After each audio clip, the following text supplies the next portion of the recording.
আমরা রাজনৈতিক স্লোগান হিসাবে আজাদি শব্দটা ব্যবহার করি, স্লোগান দেই, কিন্তু আজাদি মানে কি? কি হইলে আমরা আজাদ হব, আর আজাদি কেন আমাদের জন্য গুরুত্বপূর্ণ? এই আলাপটা করা হয় নাই কখনোই। কিন্তু এই আলাপটা না করলে আমি আপনি অন্ধকারে থাকব। আর আমি বা আমরা আসলে কি চাই সেটা যদি পরিষ্কার না হয়, তাহলে আমরা কেউই সেটা পাওয়ার জন্য জান লড়াই দেব না। এই আজাদি ধারণা বোঝার জন্যে আমাদের দর্শনের একটা খুবই গুরুত্বপূর্ণ বইয়ের সাহায্য নিতে হবে। দর্শন শুনে আবার ডরায়েন না, একেবারে চালাইয়া বুঝে যাবেন। বইটার নাম হইতেছে হেগেলের ফেনোমেনোলজি অফ স্পিরিট। আজকের ভিডিও পুরাটা মন দিয়ে দেখলে দুনিয়াটা আপনার সামনে বদলায় যাবে, দুনিয়াটা অন্যরকম দেখাবে। আসেন আল্লাহর নামে শুরু করি। একটা দৃশ্য কল্পনা করেন, ঢাকার গুলশানের একটা অভিজাত এলিট ফ্ল্যাট। সাহেব আর বেগম বসে আছেন সোফায়, এসির ঠান্ডায়, হাতে গরম কফি, মোবাইল, চোখ টিভির স্ক্রিনে। আর পাশের রুমে মেয়েটা ঝাড়ু দিতেছে, রান্নাঘরে আরেকজন মাছ কুটতেছে, দারোয়ান নিচে পাহারায় দাঁড়ায় আছে, ড্রাইভার গাড়ির কাছে। একটা প্রশ্ন করেন নিজেরে, সাহেব কি ভাত রাঁধতে পারে? পারে না। ঘর মুছতে পারে? পারে না। তাইলে এই বাড়ি তো আসলে কাজের লোকেরা চালায়, আসল কর্তা তো তাইলে তারা, তাই না? আপনার মনে এখন এখন একটা পাল্টা প্রশ্ন আসতেছে, আরে কাজের যে মেয়েদের রাগ কইরা চলে গেলে কি হবে? সাহেব আর একজন রেখা ফেলবে, তাই না? লাইনে তো অনেক লোক দাঁড়ানোই আছে। একদম ঠিক কথা। আর এইখানেই আসল প্যাচ। কাজের মেয়ে কাজ বন্ধ করতে পারে না। কেন পারে না? কারণ মাসের শেষে বেতন না পাইলে তার বাচ্চা না খেয়ে থাকবে, ঘর ভাড়া বাকি পড়বে, গ্রামে টাকা যাইবে না, ক্ষুধা তারে বেঁধে রাখছে। সে চলে গেলে সাহেবের সাময়িক অসুবিধা, কিন্তু সাহেব টাকা দিয়ে আরেকজনকে কিনে আনবে। দাস বদলানো যায়, মানে হইতেছে আসল প্রভু তাইলে সাহেব না, সাহেবের টেকা। এইবার আরেকটু গভীরে যান, টেকা জিনিসটা কি? টাকা তো শুধু একটা প্রতিশ্রুতি, অন্য কেউ তোমার জন্য কাজ করবে। সাহেবের টাকার জন্য তখনই যখন কাজ করতে রাজি এরকম লোক আছে। এখন ভাবেন যদি একদিন সব কাজের লোক, সব দারোয়ান, সব শ্রমিক, সব ড্রাইভার সব একসাথে হাত গুটায় নেয়, তখন সাহেবের টাকা স্রেফ কাগজ, কিনার মতো কেউ নাই। গোটা শহর থাইমা যাবে। মানে সাহেবের প্রভুত্ব আসলে ধার করা, সেটা দাঁড়ায় আছে কাজের লোকদের সম্মতির উপরে। যেই কাজের লোক একা, একজন অসহায়, কিন্তু সবাই একসাথে হইলে অপ্রতিরোধ্য। তাইলে আসল কর্তাকে? যার নাম কাগজে আছে নাকি যাদের হাত কাজ করে? এই সাধারণ প্রশ্নের ভেতর থেকে 200 বছর আগে এক জার্মান দার্শনিক একটা গোটা দর্শন তৈরি করে ফেলছিলেন, যেই দর্শন পরে 200 বছর দুনিয়াকে চালাইছে। লোকটার নাম হেগেল। বইটার নাম ফেনোমেনোলজি অফ স্পিরিট, চেতনার যাত্রার বই। 71-এর চেতনা না। আর হেগেলের ছাত্র কার্ল মার্কস এই প্রশ্নটা নিয়ে গেছিলেন আরো গভীরে, যেখানে আমরা একটু পরে পৌঁছাবো। এই বই পড়লে আপনি বুঝবেন মার্কস কই থেকে আসছে, উপনিবেশের কালা মানুষের মনের ভেতরে কি ঘটছিল। 1971-এ বাঙালি কেন পাকিস্তানের কাছ থেকে স্বীকৃতি চাইছিল, পায় নাই, শেষে রক্ত দিয়ে আদায় করছিল। আজকে কেন বাঙালি মুসলমান নিজের পরিচয় নিয়ে এত ভাবতেছে? এই সব প্রশ্নের শিকড় একটা জায়গায়, সেই জায়গাটার নাম ফেনোমেনোলজি অফ স্পিরিট। আজাদির ধারণা আবিষ্কার করতে গিয়ে আজকের এপিসোডে আমরা 5টা জিনিস দেখব। হেগেল কি কইলেন, কোন বিতর্কের জবাব দিলেন, আমাদের কি কাজে লাগে সেই বিতর্কটা, কোথায় ফাঁক রেখে গেলেন, কারা তারপরে এই আলাপটা আগায় নিলেন। আসেন শুরু করি। অক্টোবর মাস, জার্মানির ছোট্ট শহর ইয়েনা। হেগেল তার ভাড়া বাসায় বৈশা বইয়ের শেষ পৃষ্ঠা লিখতেছেন। দূরে কামানের আওয়াজ, শহরে নেপোলিয়নের সৈন্য ঢুকতেছে, প্রুশিয়ার সেনাবাহিনী হাইরা গেছে। হেগেল জানালা দিয়ে তাকাইলেন, দেখলেন নেপোলিয়ান ঘোড়ায় চড়ে রাস্তা দিয়ে যাইতেছে, টকবক টকবক টকবক টকবক কইরা। হেগেল পরে চিঠিতে লিখলেন, আমি বিশ্বের আত্মা ঘোড়ায় চড়ে যাইতে দেখলাম। এটা সাধারণ কোনো লাইন না। হেগেল মনে করতেছিলেন নেপোলিয়ান একটা মানুষ না মাত্র, ইতিহাসের একটা শক্তি। ফরাসি বিপ্লব যে স্বাধীনতার ধারণা পয়দা করছিল, নেপোলিয়ান সেটা ঘোড়ায় চড়া ইউরোপের দেশে দেশে নিয়ে যাইতেছে। আর সেই মুহূর্তে, ঠিক সেই দিনই হেগেল শেষ করতেছিলেন এমন একটা বই যেটার মূল কথা হইল ইতিহাস একটা যাত্রা। মানুষ ধাপে ধাপে ধাপে ধাপে নিজের চেনে, নিজের স্বাধীনতা বুঝে। আর সেই যাত্রার ভেতর দিয়েই আমরা সবাই আমাদের নিজেদের চিনতে শিখি, আর নিজেরা যেই অবস্থার মধ্যে আছি সেটা পরিবর্তন করার চেষ্টা করি। বইটা ছাপা হইল 1807 সালে। কেন তাইলে হেগেল রে আসলে এই চিন্তাটা করতে হইল, এই চেতনার যাত্রাটা আবিষ্কার করতে হইল? আসেন সেটা বুঝে দেখি। হেগেলের আগের প্রজন্মের সবচেয়ে বড় দার্শনিক ছিলেন কান্ট। কান্ট কইছিলেন মানুষের জ্ঞানের একটা সীমা আছে। আমরা চোখ দিয়া রং দেখি, কান দিয়া শব্দ শুনি, হাত দিয়া স্পর্শ করি, মানে জিনিসটা আমাদের কাছে কেমন দেখায় সেটা আমরা জানি, কিন্তু জিনিসটা নিজে আসলে কি সেটা জানার দরজা বন্ধ। উনি কইলেন, আপনার সামনে একটা কলা আছে, হলুদ লম্বা বাঁকা, কান কইতেছেন এটা আপনার চেতনায় ভাইসা ওঠা কলা। কলাটা নিজে আপনার চোখের বাইরে আসলে কি সেটা আপনি জানবেন না। জ্ঞানের সামনে একটা দেয়াল, এই পাশে আমরা, ওই পাশে আসল সত্য। দেয়াল পর্যন্ত যাওয়া যায়, পার হওয়া যায় না। এখন এই দেয়ালটা কেন সেই যুগের মানুষদের জন্য এত বড় বিপদ হইয়া দাঁড়াইলো? কান্টের পরের প্রজন্মের চোখে তাকান, তাদের সামনে চলতেছিল ফরাসি বিপ্লব, মানুষ রাজার মাথা কাটতেছে, প্রজাতন্ত্র পড়তেছে, যুক্তির নামে গোটা দুনিয়া নতুন করে সাজাইতেছে। আর এই গোটা প্রকল্পের ভিত্তি একটাই, বিশ্বাস। কোন বিশ্বাস? মানুষের যুক্তি বাস্তবতা বুঝতে পারে, আর বুঝলে বদলাইতেও পারে। ঠিক সেই মুহূর্তে কান্টের দেয়াল কইতেছে, তোমাদের যুক্তি আসল বাস্তবতা পর্যন্ত পৌঁছায় না। এটা ভয়ঙ্কর, কারণ যুক্তি যদি বাস্তবতা ছুঁইতেই না পারে, তাহলে যুক্তি দিয়া দুনিয়া বদলানোর গোটা বিপ্লবী স্বপ্নটাই ভিত্তিহীন হইয়া যায়। মানুষ তার নিজের চোখের সামনে ঘটতে থাকা পরিবর্তনটাও ব্যাখ্যা করতে পারে না। তরুণ প্রজন্ম, ফিক্টে, শেলিং, হেগেল এই দেয়াল দেখা অস্থির, তারা চায় দেয়ালটা ভাঙতে। তখন হেগেল এসে কইলেন, ভাই কান্ট, আপনার এই দেয়াল ভুল। কেন ভুল? হেগেল মোক্ষম যুক্তি দিলেন। কিসের যুক্তি? কইলেন দেয়াল তুলতে হইলে আপনার দেয়ালের দুই পাশে চিনতে হয়। আপনি যখন কইতেছেন ওই পাশে এমন কিছু আছে যে আমি জানি না, আপনি যে ওই পাশটা জানেন না, ওটাই তো একটা জ্ঞান। কারণ ওই পাশের কিছু জানি না বলার সাথে সাথেই তখন আপনি ওই পাশটা নিয়েই একটা দাবি কইরা ফেললেন। তো সীমাটা টানার মুহূর্তেই সীমাটা পার হইয়া গেলেন। আমি যে জানি না, এটাও তো একটা জ্ঞান, যে আমি এই জিনিসটা জানি না। আমি জানি না, এটা এক ধরনের জানা। আর হেগেলের আসল মুন্সিয়ানা এখানেই, যে আমাদের জ্ঞান হয়তো আসল সত্য ধরতে পারবে না, এই যে ভয়টা, সেই ভয়টাই আসলে ভুল। কারণ ভয়টা আগে থেকেই ধরে নিতেছে জ্ঞান আর সত্য দুইটা আলাদা জিনিস, একটা দিয়ে আর একটা ছোঁয়া যায় না।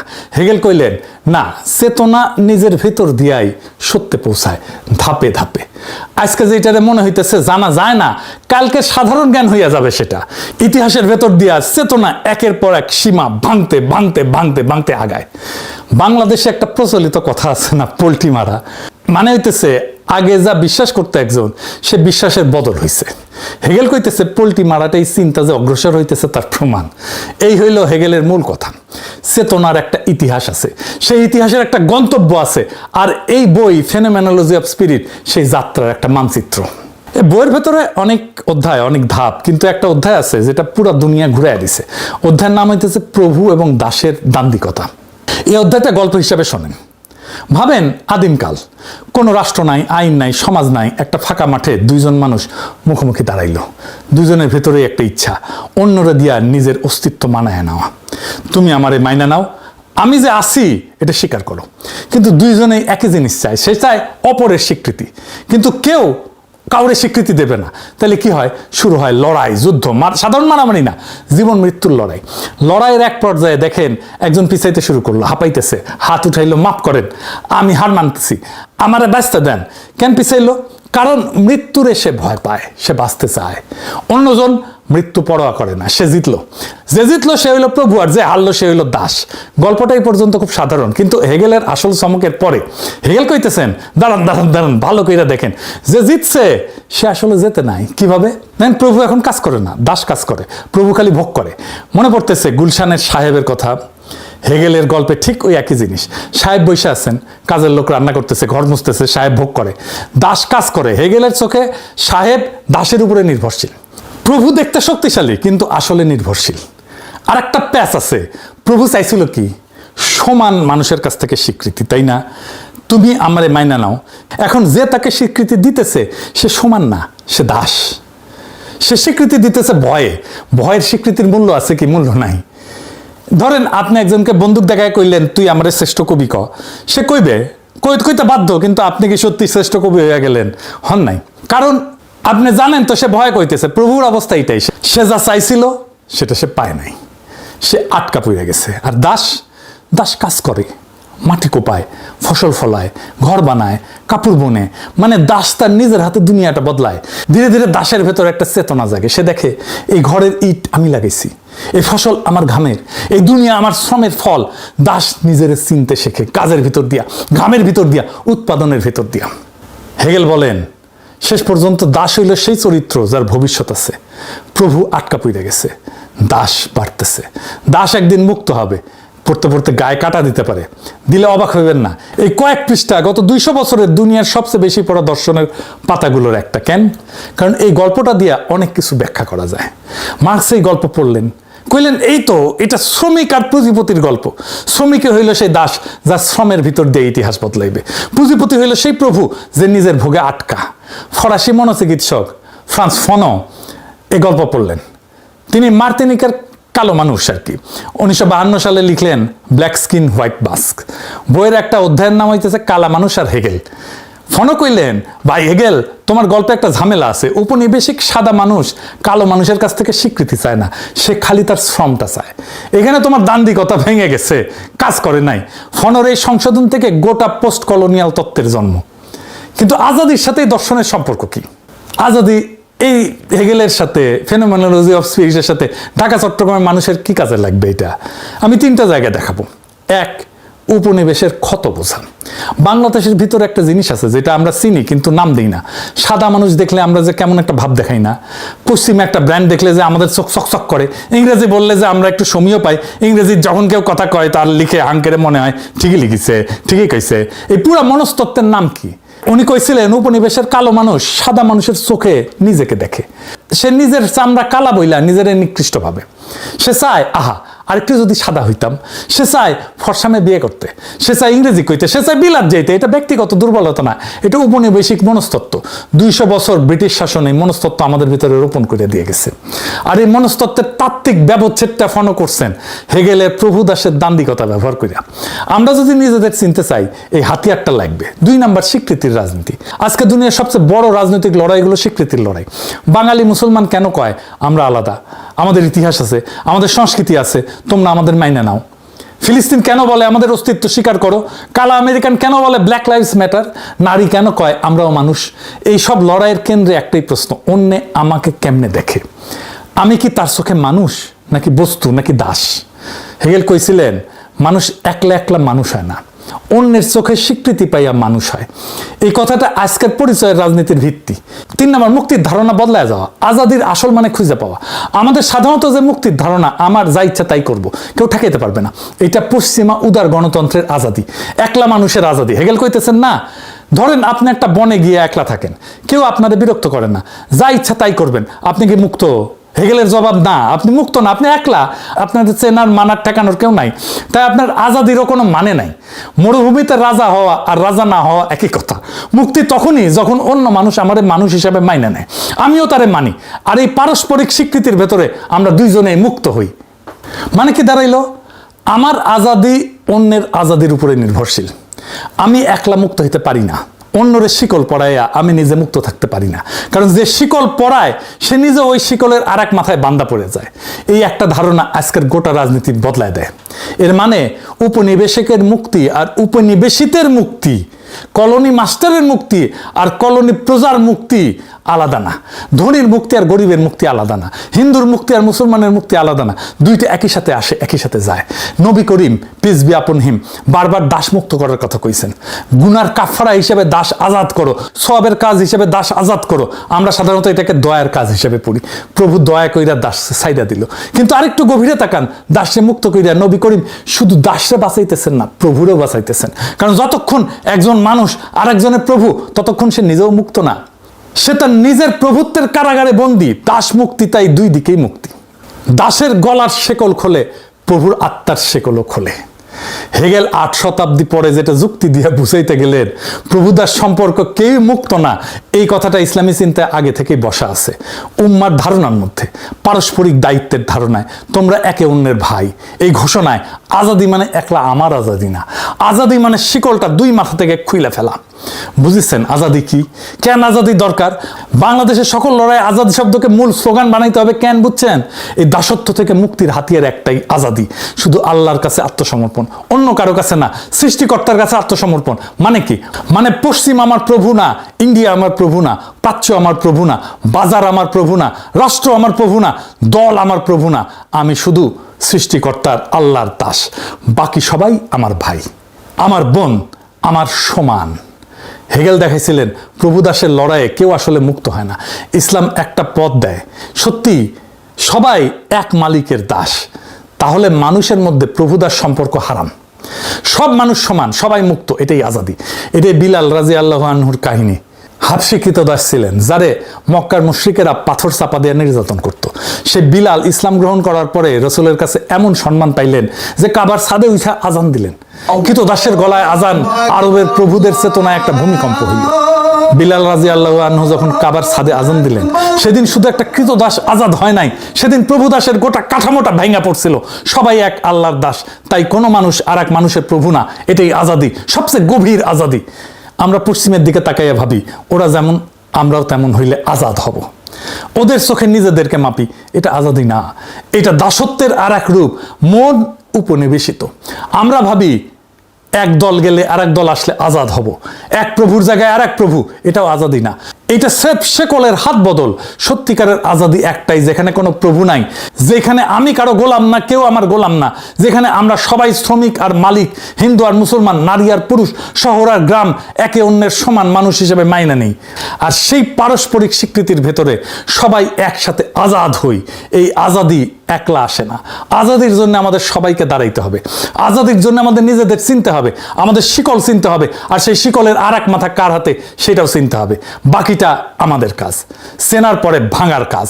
তাই পরের বার যখন রাস্তায় নামে আজাদি বইলা স্লোগান দেবেন, চিৎকার করবেন, তখন শব্দটা আর ফাঁকা শব্দ থাকবে না, ভেতরে আলো থাকবে। সেই শব্দের ভেতরে আপনি জানবেন আপনি ঠিক কি চাইতেছেন, কেন চাইতেছেন, আর কার সাথে কাঁধে কাঁধ মিলিয়ে চাইতেছেন। আর যেই আজাদির মানে আপনি বুঝছেন, সেই আজাদির জন্য জান লড়াই দিতে আপনি পিছাইবেন না। সেই আজাদির লড়াই আমাদের চিরজাগরিক থাকবে যতদিন পর্যন্ত সেটা অর্জিত না হয়। যে আলাপ করবো দেখবেন যে বাঙ্গু বুদ্ধিজীবীদের চাইতে এই দরিদ্র মানুষেরা ভালো বুঝে রাষ্ট্র, অর্থনীতি ভালো বুঝে, আর্গুমেন্ট ভালো বুঝে, ভালো তো আর্গুমেন্ট তুলে তারা। যাই হোক, আপনারা জানেন যে বিএনপি সরকার বাজেট দিছে, প্রথম বাজেট। আপনি পত্রিকার মেলা আলাপ দেখবেন কিন্তু কিছু বুঝবেন না, পরস্পর বিরোধী কথা। বাজেট আসলে এই পত্রিকাগুলো ইউনিভার্সিটির মাস্টারদের যে জিগায় ক্যাঙ্কা হইল বাজেট, সেই মাস্টার গম্ভীরভাবে কিছু কথা বলে। সামষ্টিক অর্থনীতিতে ইতিবাচক ভূমিকা নিয়ে আসবে, তবে কর কাঠামোর সংস্কার না হলে এই বাজেট উচ্চাশয়ী হয়ে থাকবে। ওই মাস্টাররা যদি কন এর মানে কি, কন তো বুঝায় দেখবেন পাইতেছে না, এর মানে হইতেছে ওই নিজেই বুঝে না জিনিসটা কি, তো না বুঝলে মূল্যায়ন করবি কি। আমি বেনে কইতেছি না, দেখেন কি কইছে, উচ্চাভিলাষী, বাস্তবতা বিবর্জিত, স্বপ্ন বিলাসী ও রাজনৈতিক চমক নির্ভর। দেখেছেন, প্রস্তাবিত বাজেট অনেক বড় অঙ্কের, কিন্তু একই সাথে বাস্তবায়নের ক্ষেত্রে অসার বা ফাঁকা বলে প্রতিভাত হচ্ছে। মানে বাস্তবায়ন মনে করে ফেলিছে। মানুষের জীবনযাত্রার ব্যয় কমানো এবং নতুন কর্মসংস্থান সৃষ্টির কোনো আশাবাদ প্রস্তাবিত বাজেটে দেখা যাইতেছে না। বুঝে একেবারে উড়ে দিছে। বাজেটের মাস্টার ইকোনমিক্সের নোবেল প্রাইজ পেয়ে গেছে মনে হয় প্রত্যেকটা। আর দেখেন, বাজেট ব্যবসা বান্ধব ও সংস্কারমুখী, বাস্তবায়ন চ্যালেঞ্জ বিসিআই। এবার আপনারাই কন কি বুঝলেন এই কথাবার্তায়, কিছু বুঝিছেন? কোন আগামাথা আছে কথাবার্তা আর নাই। বাঙ্গুরা অনেক জিনিসই বুঝে, কিন্তু একটা জিনিস একেবারেই বুঝে না, সেটা হইতেছে অর্থনীতি বা ইকোনমি। ইকোনমিটা যদি একজনই বুঝলোহিনি বাংলাদেশের, তাইলে দেশটা এতদিন ধরে এইভাবে ঘষটায় না। দেখেন, হাঙ্কের অর্থমন্ত্রী ইন্ডিয়ান মাল আমির খসরু মাহমুদ চৌধুরী কইছিল অর্থনীতি ঘুইরা দাঁড়াইতে 2 বছর লাগবি, কইছিল না মে মাসে? তারিখটা দেখান এডিটর সাহেব। বিগত সরকারগুলো থেকে সেটা মাইনাস মাইনাস এন্ড মাইনাস, এখানে যোগ কিছু নাই, শব্দ ঋণাত্মক। এখানে এইগুলো আবার মেকআপ করতে হচ্ছে, এমনকি অনেকগুলো বিল পর্যন্ত পেমেন্ট করে নেই তারা। পাওয়ার সেক্টর, এনার্জি সেক্টর 50,000 কোটি টাকার মতো বাকি রেখে চলে গেছে। মাশাআল্লাহ, এগুলো আবার সব পে করতে হচ্ছে। সুতরাং একটা বিরাট মানে অর্থনৈতিকভাবে একটা ভীষণ আমরা ঋণাত্মক অবস্থায় আছি। এখান থেকে আমরা এখান থেকে বের হতে হবে, তারপরে অর্থনীতি সামনের দিকে যাবে। আপনারা নিশ্চয়ই লক্ষ্য করেছেন, আমি বলছি 2 বছর সময় লাগবে অর্থনীতি ঘুরে দাঁড়ানোর জন্য। 1 মাসও যায় না, এখন কইতেছে 4-5 বছর লাগবে ইকোনমি ঘুরে দাঁড়াইতে। কোনটা সত্য, আগেরটা না এখনকারটা? এই বাজেট নিয়ে নাকি আগে বাংলা লুথার কিং অনেকজন জ্ঞানী গুণী বিজ্ঞজনের সাথে কথা কইছে। হ্যাঁ, ভালো কথা। এর মধ্যে নাকি দেবপ্রিয় ছিল, সে বাজেট দেখে কইছে অনেকদিন পর প্রথম একটা চিন্তাশীল বাজেট পেয়েছি। দেখে বুঝতে পারে নাই কি কথা কইবে, বাজেট কি চিন্তা করতে পারে? হ্যাঁ, যাই হোক, আমি হাসিনার আমলে বাজেট নিয়ে এপিসোড করেছি, হয়তো অনেকেই মনে নাই বা দেখেন নাই। আজকে আমি হাতে ধরে দেখাই দেব বাজেট কেমনে দেখতে হয়। বিশেষ করে বাংলাদেশের মতো দেশের বাজেট কেমনে দেখতে হয় আগে বুঝে নি বাজেট জিনিসটা আসলে কি সেল চালায় বুঝে যাবেন কলে আমার আলাপে এটা দেশ চালাইতে তো টাকা লাগে মন্ত্রী মিনিস্টার আছে আমলা আছে ঠোলা আছে আর্মি আছে কর্মচারী আছে তাদের পালা লাগে বেতন দেওয়া লাগে ট্যাক্স তোলা লাগে হাসপাতাল স্কুল রাস্তা মেট্রো বানানো লাগে এর জন্য টাকা লাগে এই টাকা কেমনে তুলবে কত টাকা তুলবে আর এই টাকা খরচা করে কি হাতি ঘোড়া করবে সেটা হিসাব হইতেছে বাজেট সিম্পল জিনিস খুবই সিম্পল জলবত্তল রং এই বাজেট করার আগে নাকি তারেক রহমান সরকার মেলা বুদ্ধিজীবী অর্থনীতিবিদদের সাথে আলাপ করছে তারপরে এই বাজেট প্রসব করেছে তো আসেন দেখি ক্যাঙ্কা বাজেট পয়দা করিছে এত আলাপ করিয়া তাহলে বুঝবেন এরা কেমন বুঝে বাজেট জিনিসটা রাষ্ট্র কেমন বুঝে অর্থনীতি কেমন বুঝে আসেন বুঝে দেখি আল্লাহর নামে শুরু করি একটা সংখ্যা দিয়ে শুরু করি মাত্র একটা সংখ্যা 6.8%। এটা কি এটা হইতেছে বাংলাদেশের কর জিডিপির অনুপাত এই একটা সংখ্যা জানলে আপনি পুরো বাজেট বুঝে যাবেন কেন রাষ্ট্র ঋণ করে কেন গরিবের উপর কর চাপে কেন এই মাথা মোটারা ইকোনমির কিছু বুঝে না এই একটা সংখ্যার ভিতরে সব লুকে আছে কর জিডিপি অনুপাত আসলে কি এই আর কেনই বা এটা সব এটা বুঝতে হলে একটা জিনিস বুঝতে হবে যে কর জিডিপি অনুপাত মানে কি হাতি না ঘোড়া মাথায় দেয় না খায় একটা দেশ একটা বছরে যত সম্পদ তৈরি করে তার কত শতাংশ রাষ্ট্র কর হিসেবে তুলতে পারে ভাবেন একটা বিশাল বাজার সেখানে সারা বছর কেনা বেচা হইতেছে কেউ চাল বেচছে কেউ জামা কিনতেছে কেউ বেতন পাইতেছে কেউ কারখানায় মুনাফা করতেছে কেউ কর্মচারী আছে এই পুরা বছরের সব কেনা বেচা সব আয় সব মুনাফা সব মিলায় যে সম্পদ তৈরি হয় তার নাম জিডিপি ধরেন এই বাজারে সব মিলায় বছরে 100 টাকার লেনদেন হলো এটাই এই বাজারের জিডিপি বুঝে চাও রাষ্ট্র এই বাজারের ভেতরে দাঁড়ায় আছে এটা চান্দাবাজ প্রত্যেকটা কেনা বেচায় প্রত্যেকটা আয়ে প্রত্যেকটা মুনাফায় তার একটা বকরা পাওয়ার কথা বিক্রিতে ভ্যাট আয়ে আয়কর মুনাফায় কর্পোরেট কর আমদানিতে ট্যাক্স এই বকরাটাই কর তাহলে প্রশ্ন 100 টাকায় বাজার থেকে রাষ্ট্র কত টাকা ভাগ তুলতে পারলো বকরা তুলতে পারলো এটা হইতেছে রাষ্ট্রের ক্ষমতা উন্নত দেশে তোলে 34 টাকা বাংলাদেশে মাত্র 6 টাকা 80 পয়সা এই 100 টাকার 6 টাকা 80 পয়সা এটাই কর জিডিপি অনুপাত বাজার বিশাল কিন্তু রাষ্ট্রের হাতে আসে সামান্য কর জিডিপি রেশিও এটা শুধু টাকার হিসাব না এটা রাষ্ট্রের ক্ষমতার পরিমাপ একটা রাষ্ট্র তার নাগরিক বিশেষ করে ধনী নাগরিকের কাছ থেকে কতটা আদায় করতে পারে সেটাই বলে দেয় রাষ্ট্রটা কতটা শক্তিশালী তুলনা করেন ইন্ডিয়ার কর জিডিপি 12%, নেপাল এমনকি যুদ্ধবিধ্বস্ত অর্থনীতির দেশগুলো আমাদের চেয়ে বেশি তোলে আমরা দক্ষিণ এশিয়ার সবচেয়ে নিচের দিকে কেন উন্নত দেশ উন্নত এই একটা সংখ্যাই বইলা দেয় কলে ধনী দেশগুলো যেমন আমেরিকা জার্মানি ফ্রান্স জাপান আছে না তাদের গড় কর জিডিপি অনুপাত হইতেছে 34%, ডেনমার্ক তোলে 45%, ফ্রান্স তোলে 43%, এবার মিলান বাংলাদেশ 6.8 মানে উন্নত দেশগুলো তাদের অর্থনীতি থেকে আমাদের চেয়ে 5 গুণ বেশি কর তোলে এই 5 গুণের ভিতরে লুকায় আছে কেন তারা উন্নত ডেনমার্কে সবার জন্য বিনামূল্যে শিক্ষা বিনামূল্যে চিকিৎসা বেকার ভাতা এইসব আসমান থেকে পড়ে না আসে ওই 45% কর থেকে কর জিডিপি অনুপাত থেকে রাষ্ট্র ধনীর কাছ থেকে আদায় করে তারপর সবার জন্য খরচ করে এটাই উন্নত রাষ্ট্রের মূল মন্ত্র আর আমরা তুলি 6.8%, তাই এটা তুলে রাষ্ট্র কি দিতে পারবে তাই স্কুল ভাঙা হাসপাতালে বেড নাই ওষুধ নাই ডাক্তার থাকে না রাস্তায় গর্ত কম কর মানে দুর্বল রাষ্ট্র মানে নাগরিকের জন্য কিছু করতে না পারা এটাই বিএনপি সরকারের টার্গেট দিছে যে 9.6% নাকি নিবি 5 বছরে 6.8 থেকে 9.6%, মানে সরকার নিজেই স্বীকার করে নিচ্ছে 5 বছরেও তারা 10% দিতে পারবে না যেখানে ডেনমার্ক 45% আর উন্নত দেশগুলোর গড় হইতেছে 34%। বাংলাদেশ 5 বছরের চেষ্টা করে 10-এর নিচে থাকবে উন্নত বিশ্ব যেখানে দাঁড়ায় আছে তার ধারে কাছেও না একটা রাষ্ট্র যদি তার অর্থনীতির 10% কর হিসেবে তুলতে না পারে তাহলে নিজের ভবিষ্যৎ নিজে অর্থায়ন করতে পারবে না তো তাকে অন্যের উপরে নির্ভর করতে হবে ঋণের উপরে নির্ভর করতে হবে রেমিটেন্সের উপরে নির্ভর করতে হবে বিদেশি সাহায্যের উপরে নির্ভর করতে হবে আর যে নিজের খরচ নিজে চালাইতে পারে না সে স্বাধীনভাবে সিদ্ধান্তও নিতে পারে না কর জিডিপি 6.8% মানে শুধু কম রাজস্ব না মানে এটা একটা পরনির্ভর রাষ্ট্র আচ্ছা এবার আসেন এটা খুব ইন্টারেস্টিং জায়গা দেখি সরকার তো ট্যাক্স তুলবে কিভাবে তুলবে তার ইনস্টিটিউট দেয়া তাই না কর্মী বাহিনী দেয়া তো জনগণ তো তার সেবা দেখবে সরকারের সেবা দেখবে এমন ভাবে দেখবে যে মানুষ আগ্রহ নিয়ে ট্যাক্স দিবে সে জানবে যে এই ট্যাক্সের টাকায় এমন সব সেবা আর সুবিধা পাবে যে সেটা নিজেও ব্যবহার করতে পারবে এই যে রাষ্ট্রযন্ত্র আমরা পালি পুলিশ আর্মি আমলা কর্মচারী এসব তো নাগরিকদের জন্য রাষ্ট্রের সেবা নিশ্চিত করার জন্য তারাই তো ট্যাক্স তুলবে তাহলে আসেন দেখি এই বিপুল রাষ্ট্রযন্ত্রকে পালতে আমরা কত খরচা করি আর তার তুলনায় কি পাই এই বাজেট তো 9,38,000 কোটি টাকা তাই না কাদের জন্য সবাই লাফাইতেছে ইতিহাসের সবচেয়ে বড় বাজেট দিছে বিএনপি তো এই বাজেটের টাকা কার জন্য খরচা হবে আমার আপনার জন্য না, আমার আপনার জন্য না। এই বাজেটের 4/3 সরকারের পরিচালন ব্যয়, মানে বেতন ভাতা, প্রশাসন, অফিস, গাড়ি আর পুরানো ঋণের সুদ।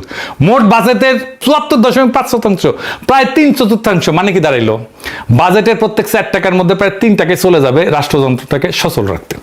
সরকারি কর্মচারী বেতন, অফিসের খরচ আর অতীতের দেনার সুদ। এই 3 টাকা কোনো নতুন কিছু তৈরি করবে না, কোনো কারখানা না, কোনো রাস্তা না, কোনো হাসপাতাল না। শুধু সরকারি বেতন ভাতায় 89,380 কোটি টাকা, বাজেটের প্রায় 9.5%। সুদ 1,27,500 কোটি টাকা, আরো 13.5%। দুইটা মিলে বাজেটের প্রায় 1/4, শুধু বেতন আর সুদ। একটা উন্নত রাষ্ট্রে বাজেটের সিংহভাগ যায় নাগরিকের দিকে, আর বাংলাদেশের 3/4 যায় রাষ্ট্রযন্ত্রের দিকে, নিজেকে টিকায় রাখতে। সেই রাষ্ট্রযন্ত্র যা ট্যাক্সের টাকা তুলতে পারে না, কোনো সেবাই দিতে পারে না, না স্বাস্থ্য, না শিক্ষা, না অবকাঠামো, না ব্যবসার সুবিধা।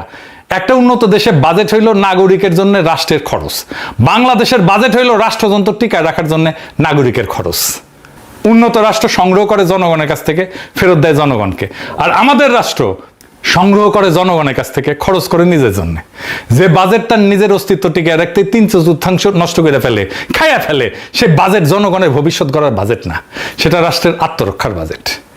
বাজেটের একক বৃহত্তম খাত কোনটা জানেন? জনপ্রশাসন। মোট বাজেটের 15%, শিক্ষার চেয়ে বেশি, স্বাস্থ্যের 2.5 গুণ, প্রতিরক্ষার 3 গুণ। বাজেটের সবচেয়ে বড় খাত নাগরিকের শিক্ষা বা স্বাস্থ্য না, প্রশাসন নিজে, যাদের সার না বললে মাইন্ড করে।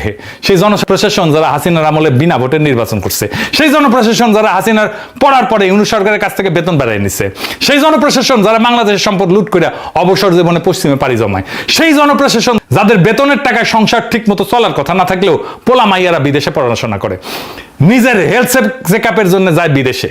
একটা প্রশাসনের মূল কাজ 2টা, কর আদায় করা আর সেই টাকায় সেবা দেওয়া। আর এই প্রশাসন অর্থনীতির মাত্র 6.8% কর তুলতে পারে, মূল কাজেই ব্যর্থ। অথচ বাজেটের সবচেয়ে বড় খরচ এই প্রশাসনই চালানো হয়। একটা কোম্পানির কথা ভাবেন, যার সেলস ডিপার্টমেন্ট বিক্রি করতে পারে না, অথচ কোম্পানির সবচেয়ে বড় খরচ সে ডিপার্টমেন্টের বেতন হয়। এই কোম্পানি, বেসরকারি প্রতিষ্ঠান টিকবে 1 বছরও টিকতো না, কিন্তু বাংলাদেশ টিকে আছে। কিভাবে টিকে আছে? আমাদের রক্ত চুষে। একটা উন্নত দেশে একটা বিশুদ্ধ প্রশাসন, সরকার চালানো খরচ কখনোই বাজেটের বৃহত্তম খাত হয় না। তাদের বাজেটের শীর্ষে থাকে সামাজিক সুরক্ষা, স্বাস্থ্য, শিক্ষা, নাগরিকের সেবার জন্য যা দরকার। প্রশাসন সেখানে সেবা বিতরণের একটা ছোট্ট খরচ মাত্র। আমাদের এখানে প্রশাসনের শীর্ষে। একটা উন্নত রাষ্ট্রের বাজেটের চেহারা নাগরিক কেন্দ্রিক, আমাদের বাজেটের চেহারা প্রশাসন কেন্দ্রিক। আর এই বাজেটকে দেবপ্রিয় বলে চিন্তাশীল বাজেট। তার মানে বুঝেছেন, ওই বাজেট রাষ্ট্র কিছু বুঝে। হ্যাঁ, কি মনে হয় বুঝে? বুঝবে কেমনে? ছবি দিন পড়াশোনা করেছে প্লেখানগর ইনস্টিটিউটে, উঠে পিএইচডি করেছে, ও পিএইচডি। আমরা যখন রাজনীতি করতাম, বাজেট আসলেই কইতাম গরিব মারার কালো বাজেট মানি না, মানবো না। তা আমি জিগাইতাম গরিব মারে কেমনে বাজেট? জবাব দিতে পারতো না সিভিভির নেতারা। বুঝুম বাজুম মেলা কিছু কইতো, কিন্তু আসলে এই বাজেট গরিব মারার। আসলে কথাটা ঠিক আছে, টাকা যা তোলা হয় বাজেটের, তা গরিবের কাছ থেকে বেশি তোলা হয়। এটাই হইতেছে বাঙ্গুদের বাজেটের সবচেয়ে নির্মম অংশ। এটা বিস্তারিত বুঝতে হলে দেখতে হবে কর আসে কোথা থেকে। কর 2 ধরনের, প্রত্যক্ষ কর, ধনীর আয়ের উপরে, মুনাফার উপরে, সম্পদের উপরে সরাসরি কর। যত আয় বেশি তত কর বেশি। আর পরোক্ষ কর, ভ্যাট, শুল্ক, এটা পণ্যের দামের সাথে মিশে থাকে। একটা সাবান কিনলে ধনী গরিব সবাই একই ভ্যাট দেয়। গরিবের আয়ের অনুপাতে করের বোঝা বেশি পড়ে। বড়লোকরা সাবান কিনে যে ট্যাক্স দেয়, গরিব একই পরিমাণে ট্যাক্স দেয়। বাংলাদেশে এই অনুপাতটা কত? মোট রাজস্বের মধ্যে আয় কর 37%, ভ্যাট 37%, আর আমদানি শুল্ক 26%। তাহলে প্রত্যক্ষ কর মানে আয় কর, মানে বড় লোকদের কাছ থেকে বাজেটের করের 37% আসে। আর পরোক্ষ কর, ভ্যাট আর শুল্ক মিলে আসে 63%। মানে দাঁড়াইলো রাষ্ট্র যত কর তোলে তার 2/3 আসে ভোগের উপরে বসানো পরোক্ষ কর থেকে, গরিব মানুষের উপর থেকে। অনুপাতে প্রত্যেক 1 টাকা প্রত্যক্ষ করের বিপরীতে 2.25 টাকা পরোক্ষ কর। পরোক্ষ করের কি বড় সমস্যা সেটা তো বলছি, জানেন। এটা তো গরিব ধনীকে আলাদা করে দেখে না। আবার একটু বুঝে দেখি বিস্তারিত। ধরেন একজন রিক্সা চালক যখন 1 কেজি চিনি কেনে, আর একজন কোটিপতি যখন একই চিনি কেনে, দুইজনই হুবহু একই ভ্যাট দেয়। কিন্তু রিক্সা চালকের কাছে সেই ভ্যাটের টাকাটা তার দিনের আয়ের একটা বড় অংশ, কোটিপতির কাছে কিছুই না। আরেকটা উদাহরণ দিই, ধরেন একজনের মাসিক আয় 10,000 টাকা, আর একজনের 10 লাখ টাকা। দুইজনেই মাসে চাল, ডাল, সাবান, ভ্যাট সব মিলে ভ্যাট দিল 500 টাকা। গরিব মানুষটা আয়ের 5% চলে গেল ভ্যাটে, ধনী মানুষটার গেল 0.05%। 100 গুণ পার্থক্য। দুই মানুষের একই ভ্যাট দিল, একই সেবা পাইল, কিন্তু পার্থক্য 100 গুণ। একই কর, কিন্তু বোঝা উল্টা দিকে। যত গরিব তত বেশি বোঝা, এটাই পরোক্ষ করের আসল চেহারা। আর বাংলাদেশের রাষ্ট্র চলে মূলত এই করের 2/3। তাহলে গরিব মারার কর ব্যবস্থা না এটা? এবার উন্নত দেশের সাথে মিলান। আর মন দিয়ে শোনেন সংখ্যাটা, ধনী দেশগুলোতে ভোগের উপরে বসানো কর মানে আমাদের ভ্যাট শুল্কের সমতুল্য, মোট করের মাত্র 31%। আমেরিকায় আরো কম, 17%। আর সেখানে বেশিরভাগ কর আসে আয়ের উপরে, মুনাফার উপরে, সামাজিক নিরাপত্তা অবদানের উপরে, সরাসরি প্রত্যক্ষ কর। পার্থক্যটা ধরেন, বাংলাদেশে ভোগের কর 63%, উন্নত দেশে 31%। মানে আমরা সাধারণ মানুষের ভোগের উপরে তাদের চাইতে দ্বিগুণ হারে নির্ভর করি, আর তারা ধনীর আয়ের উপরে আমাদের চেয়ে অনেক বেশি নির্ভর করে। দুই একটা পার্থক্য বলে দেয় দুই ধরনের রাষ্ট্রের চরিত্র। উন্নত রাষ্ট্র ধনীর কাছ থেকে আদায় করে, গরিবকে রেহাই দেয়। আমাদের রাষ্ট্র গরিবের ভোগ থেকে আদায় করে, ধনীকে রেহাই দেয়। এটাই জিনিস, এটাই কর, কিন্তু উল্টা দিকে বসানো। আমরা তো আমেরিকায় গালি দিতে দিতে একেবারে হয়রান হয়ে যায়। সাম্রাজ্যবাদ সাম্রাজ্যবাদ নিপাত যায়। দেখেন তাদের কর ব্যবস্থাটা কেমন গরিব বান্ধব। তা এখন কেন বাংলাদেশ রাষ্ট্র ধনীর আয়ের উপরে কর তুলে অনুপাত তুলতে দিতে পারে না? কেন উন্নত দেশে পারে? কারণ যেই শ্রেণী প্রত্যক্ষ কর দেবে তারা বড় ব্যবসায়ী, শিল্পপতি, জমির মালিক। রাষ্ট্র তাদের উপরে নির্ভরশীল। নির্বাচনে টাকা লাগে, দল চালাতে টাকা লাগে, ক্ষমতায় থাকতে ব্যবসায়িক জোট লাগে। ফলে রাষ্ট্র সেই শ্রেণীকে শাসন করে না, তাদের সেবা করে। আর কর তুলে আনে যাদের কোনো দর কষাকষির ক্ষমতা নাই, সাধারণ ভোক্তার কাছে থেকে। প্রত্যেকটা কেনাকাটার ভিতরে লুকায় সে করটা তোলে। তাই এই যে কর জিডিপি রেশিও 6.8%, এটা কোনো টেকনিক্যাল ফেলিওর না, এটাই সিস্টেম। এইভাবে বানানো হয়েছে সিস্টেম। এটা একটা রাজনৈতিক সত্য। এই রাষ্ট্রের সাথে তার ধনী নাগরিকের প্রকৃত কোনো করের চুক্তি নাই। শ্রেণী আছে, কিন্তু রাষ্ট্র তাদের কর জালের মধ্যে আনতে সক্ষম না, কারণ রাষ্ট্রটাই সেই শ্রেণীর হাতে বন্দী। এই কারণে আমাদের কর জিডিপি রেশিও বাড়ে না। আর একটা জিনিস দেখেন, কর কম ওঠার জন্য কি কাফফারা আমরা দিই। পর্যাপ্ত কর তুলতে না পারলে সরকারকে ঋণ নিতে হয়, যে ঋণ নিচ্ছে তার সুদ দিতে হয়। এই সুদে 1 বছরে কত দিতে হবে জানেন? এই 1 বছরে 1,27,500 কোটি টাকা। 1,27,500 কোটি টাকা। শিক্ষায় 1,36,000 কোটি টাকা। সুদে 1,27,500 কোটি টাকা। সুদের বিল শিক্ষা বাজারের প্রায় সমান। একটা জাতির পুরা শিক্ষা, স্কুল, সব স্কুল, কলেজ, বিশ্ববিদ্যালয়, শিক্ষকের বেতন, বই, অবকাঠামো, তার পেছনে রাষ্ট্র যা খরচ করে প্রায় ততটাই দিতে হইতেছে শুধু পুরনো ঋণের সুদে। যে রাষ্ট্রের অতীতের দেনা তার ভবিষ্যতের বিনিয়োগের সমান, সে সামনে এগাইতেছে না পিছাইতেছে? লুথার কিং এর সামনে তো কোনো পথ নাই। কর তুলতে না পারলে ঋণ করতে হবে, ঋণ করলে সুদ দিতে হবে, সুদ দিলে এই শিক্ষায় টাকা কমে যাবে। কিন্তু কোন খাতে বরাদ্দ কমলো দৃশ্যমান ভাবে এটা জানেন? আমাদের আর্মি ভাইরা জানেন না? আসেন দেখে দিই। যখন কোনো খাতে বরাদ্দ বাড়লো বলা হয় সেটা টাকার অঙ্কে, কিন্তু টাকার দাম তো প্রত্যেক বছর কমতেছে। সেটার নাম মূল্যস্ফীতি। আমরা জানি সরকার নিজের হিসাবে মূল্যস্ফীতি 7.5%-এর আশেপাশে। মানে গত বছর যে কাজ করতে 100 টাকা লাগতো, এই বছর সেটা করতে 160 টাকার বেশি লাগবে। তাই কোনো খাতের বরাদ্দ যদি 7.5%-এর কম বাড়ে, তাহলে টাকার অঙ্কে বাড়লেও সে আসলে খাত আগের চেয়ে কম টাকা পাইল। মূল্যস্ফীতি পুরোটা খেয়ে ফেললো। এবার তাহলে মন্ত্রণালয়গুলো দেখি। প্রতিরক্ষা মন্ত্রণালয় 42,497 কোটি টাকা পাইছে, টাকার অঙ্কে বাড়লো 4%, কিন্তু মূল্যস্ফীতি 7%। বিয়োগ করেন প্রকৃত অর্থে প্রতিরক্ষা বাজেট আসলে 3% কমছে। এবার স্বরাষ্ট্র মন্ত্রণালয়, পুলিশ, র্যাব, বিজিবি, আনসার 27,000 থেকে 31,000 কোটি টাকা, টাকার অঙ্কে 15% বেড়েছে। মূল্যস্ফীতি বাদ দিল প্রকৃত বৃদ্ধি 7.5%। দুইটা পাশাপাশি রাখেন, মূল্যস্ফীতির পর প্রতিরক্ষা কমলো, স্বরাষ্ট্র বাড়লো 7.5%। সব খাতে বরাদ্দ যখন মূল্যস্ফীতিতে ক্ষয় হইতেছে, তখন রাষ্ট্রের নিপীড়নের যন্ত্র যা হাসিনার নির্দেশ অক্ষরে অক্ষরে পালন করে গেছে, শেষ পর্যন্ত আপা পালানোর পর যাত্রাবাড়িতে পালানোর সময় গুলি করে গণহত্যা করছে, কার্যত এরাই একমাত্র খাল যা সত্যিকার অর্থে মোটা হইল। যে অভ্যুত্থান হয়েছিল হাসিনার পুলিশের দমন পীড়নের বিরুদ্ধে, যে সরকার পরিবর্তনের বয়ান নিয়ে আসলো, আর প্রথম বাজেটে শিলং সালাউদ্দিন প্রতিরক্ষা কমাইলো, স্বরাষ্ট্র বানাইলো, নিজেরটা বেড়াই নিল। যে সামরিক বাহিনী বিপ্লবের পক্ষে দাঁড়াইলো, তার বরাদ্দ কমলো আজিব ভাত। এখন আমার ক্ষুদ্র ভ্রাতার ভগিনীরা কইবে, তাইলে কিভাবে আমরা রাষ্ট্রের আয় বাড়াইতে পারি? আপনি কয়া দেন, আমি আর কি কমু কর। আপনারা দেখছেন জামাত এনসিপি 2 দলই বিকল্প বাজেট দিছে না? 2 দলের একটা টিম কাজ করছে না? করছে তো। তারপরে এই 2 দলের একবারের জন্য আমার কিন্তু জিগায়নি, আচ্ছা বলেন তো আমরা একটা বিকল্প বাজেট দিব, আপনার মতামত কি?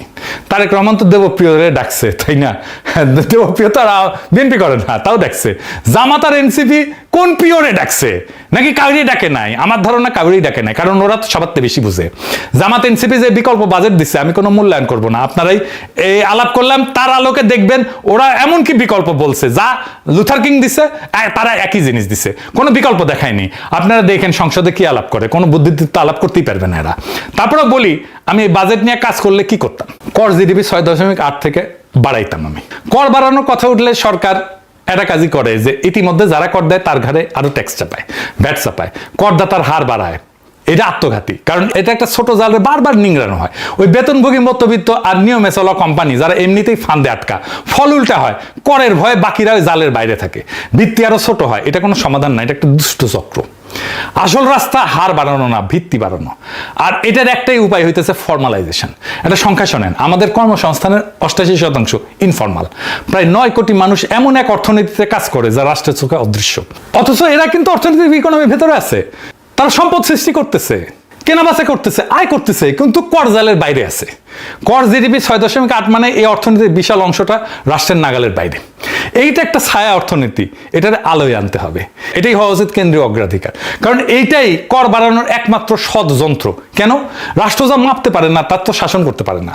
কর তো দূরের কথা, যে অর্থনীতি পরিসংখ্যানে নাই সেখান থেকে রাষ্ট্র 1 পয়সাও তুলতে পারবে না, পারবেই না। আর সেই মানুষগুলো 1 পয়সা দেবেও না। ইনফর্মাল মানুষ কেন কর দেয় না? কারণ কর দিয়া বিনিময়ে তো সে কিছু পায় না। রাষ্ট্র যদি বলে যে তুমি আমার কর দাও, তা মানুষ কবে কেন তুমি আমার জন্য কি করো, তোমার আমি কেন কর দেবো? তাই কাজ হয় তখন একটাই দ্বিমুখী, তুমি কর দাও, বিনিময়ে পাও কিছু। কি কি? পেনশন পাও, দুর্ঘটনা বীমা পাও, ব্যাংক ঋণ পাও, আইনের সুরক্ষা পাও, রাষ্ট্র পায় রাজস্ব, আর এই ইনফর্মাল সেক্টর পায় সুরক্ষা, এর কর্মীরা পায় সুরক্ষা, এরা পায় পুঁজি, তাদের বৃদ্ধির একটা সুযোগ সৃষ্টি হয়। এটাই সেই কর চুক্তি যা আমাদের কোনোদিন হয় নাই।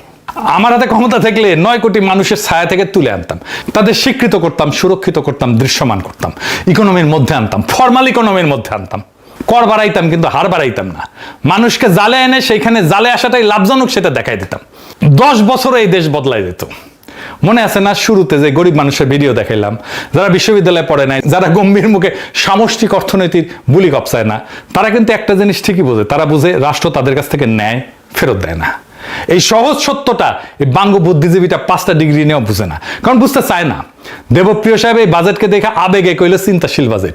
আমি আপনাদের হাতে ধরে দেখাইলাম এই বাজেটে চিন্তার চও নাই, আছে শুধু একটা রাষ্ট্রযন্ত্র যে নিজের টিকায় রাখতে 4 টাকা 3 টাকা খায়া ফেলে। বাঙ্গুদের এই গরিব মারার বাজেট কোনো নিয়তি না, কোনো অভিশাপও না, এটা একটা পছন্দ। এটা বদলানো যায়, 10 বছরে এই দেশটারে বদলায় দেওয়া যেত। দরকার একটাই জিনিস, সাহস আর বুদ্ধিমত্তা। ধনীর দরজায় যায় কর চাওয়ার সাহস, নিজের আমলাতন্ত্রের জবাবদিহি করানোর সাহস, গরিবের পকেট থেকে হাত সরায় ধনীর পকেটে হাত দেওয়ার সাহস। এই বাজেট সেই সাহস দেখায় নাই। কিন্তু মনে রাখবেন, পথটা বন্ধ না, কোনোদিন বন্ধ ছিলও না। আমরা শুধু সেই নেতৃত্বটা পাই নাই যে এই পথে হাঁটবে। কিন্তু একদিন হবে, একদিন না একদিন হবে। শুধু স্বপ্নটা দেখেন, স্বপ্ন করলে একদিন না একদিন সত্য হয়। স্বপ্নটা দেখে যাইতে হবে, সেই দিনের অপেক্ষায় আমরা থাকলাম। শুনিছেন তো শুরুতে ইন্ডিয়া কষা জায়েদের কাছে একটা ছেঁচড়া দেশ আছিল।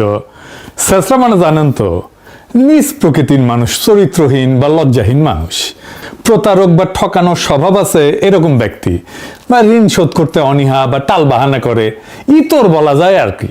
কলকাতায় আবার এই শব্দটা কিন্তু এত খারাপ অর্থে ব্যবহার করা হয় না, আমরা যে অর্থে ব্যবহার করি।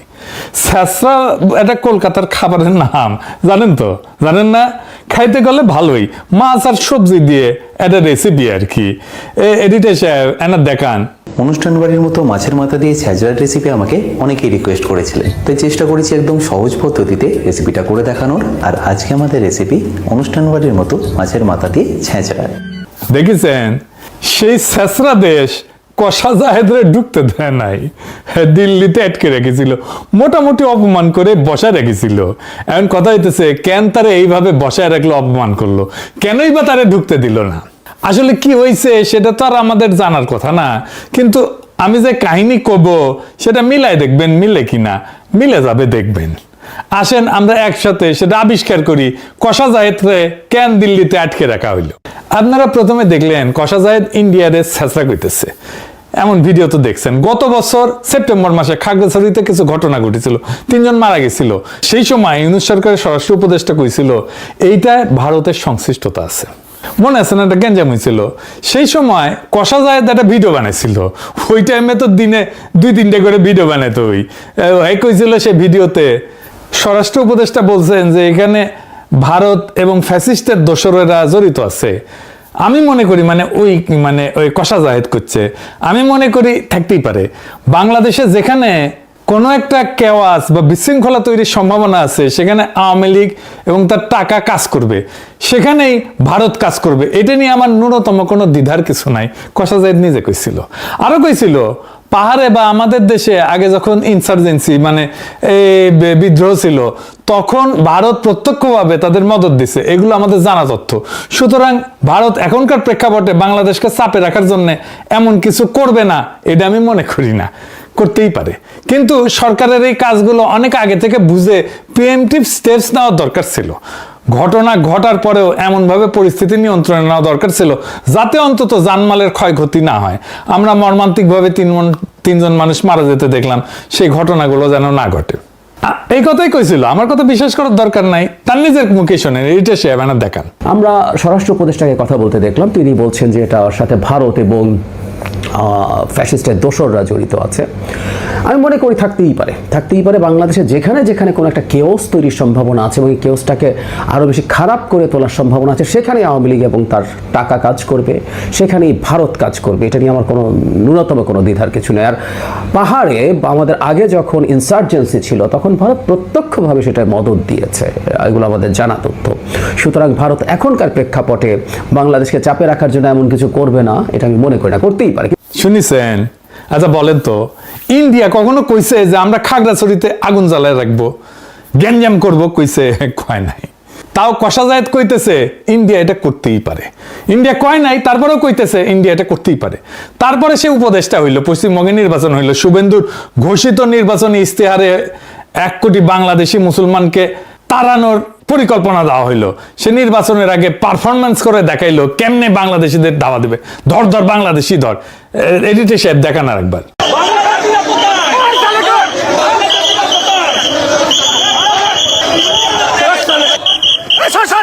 सब बांग्लादेशी मुसलमान, सब बांग्लादेशी मुसलमान, हिंदू,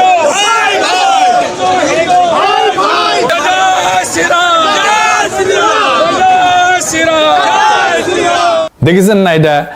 তারা ডিটেনশন সেন্টার বানাইলো, সেখানে সে ডিটেনশন সেন্টার অনেক আটকে রাখলো, সেখান থেকে নানা পয়েন্ট দিয়ে বাংলাদেশে পুশিনের চেষ্টা করলো।